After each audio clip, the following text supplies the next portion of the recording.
ઊંધિયું બનાવવા માટે સૌથી પહેલાં લીલા મરચાંની પેસ્ટ, સિંગદાણાનો ભૂક્કો, કોપરાનું છીણ, ખાંડ, લીંબુનો રસ અને બધા જ બેઝિક મસાલા એડ કરી દઈશું.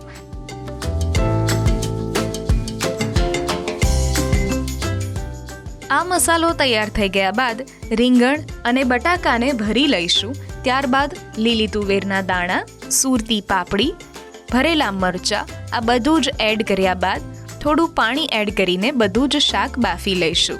વઘાર કરવા માટે રાઈ, જીરું અને હિંગ ઉમેરીશું અને જે મસાલો તૈયાર કર્યો હતો એ જ મસાલાનો સૌથી પહેલાં વઘાર કરીશું.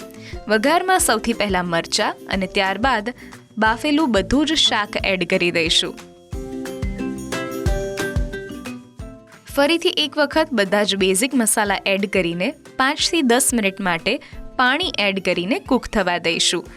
સાથે તૈયાર કરેલી મૂઠડી, સમારેલા ટામેટાં અને થોડો ગોળ ઉમેરીને બધું જ બરાબર કૂક થવા દઈશું.